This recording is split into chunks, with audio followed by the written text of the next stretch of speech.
Welcome back, awesome action toy fans and subscribers. It is Tuesday, the 6th of August 2024.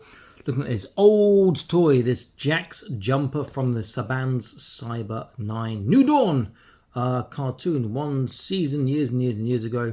I tried to watch it once. I was like, oh my god, that's not very good. I might try again.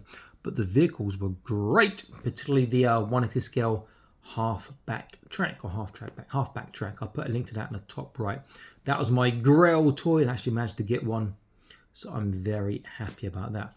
Okay, so this is Jack's jumper. It's got exclusive 4-inch Jack figure included, which you sort of, I guess, is behind that little Bandai thing behind.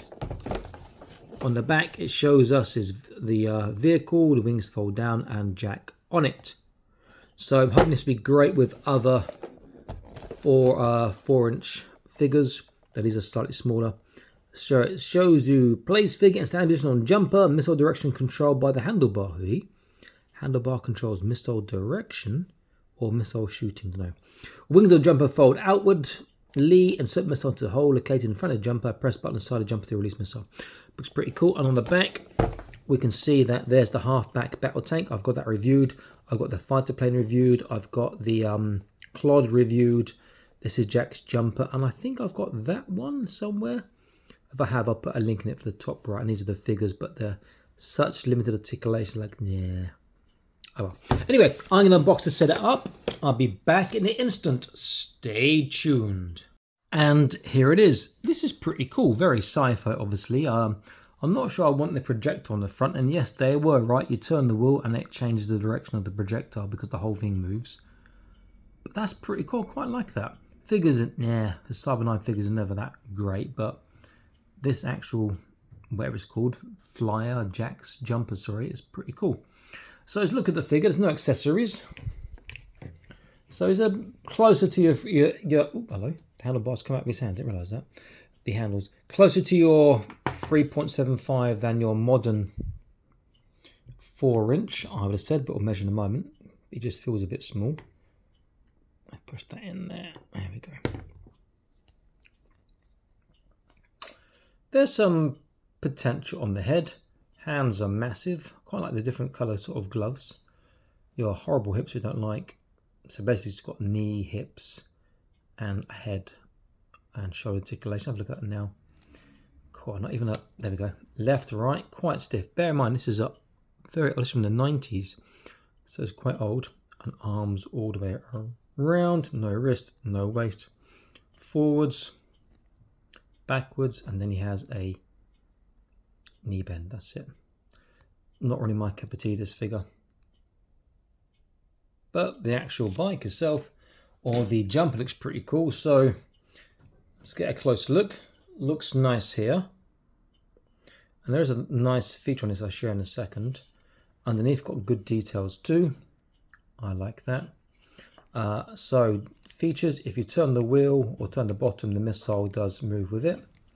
If you press the button, it shoots out, and then the wings come up or they come down. What's nice is that if you blow those blades, bear in mind this is a very old toy.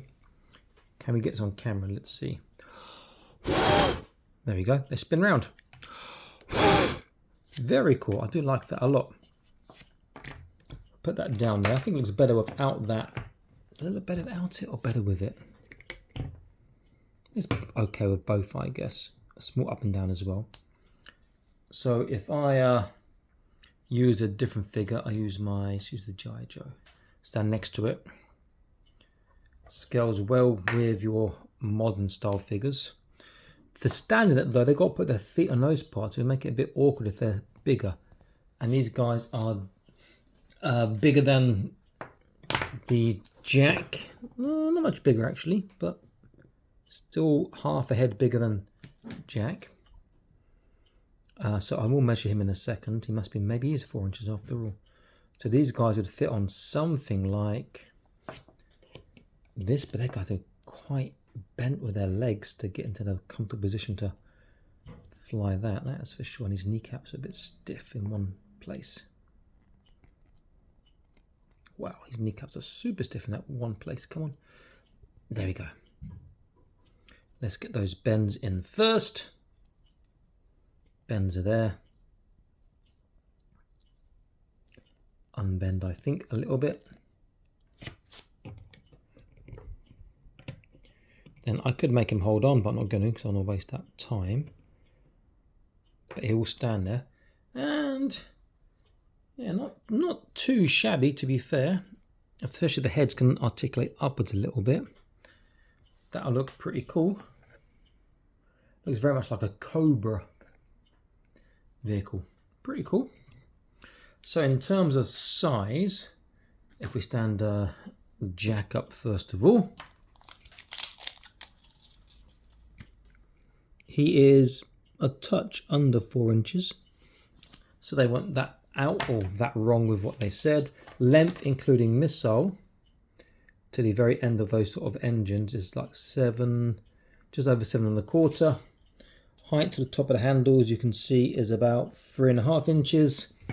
Width with the wings out is just under 6.25 inches. Not a bad little vehicle, quite like that. That'll match in some of my other sci-fi stuff as well. That is pretty cool. Nice little vehicle. You can pick up a lot of their stuff on eBay, but it's getting more and more expensive. It becomes rarer unless you find it the second hand, loose and whatnot. Okay, this is Awesome Ash signing out, saying please like, share, subscribe. Check out the Patreon. There's a link in the top right of your screen now. You can see all the videos before they're published on YouTube, exclusive content from time to time, and prize draws from time to time too. Okay, stay happy, keep collecting. Bye-bye.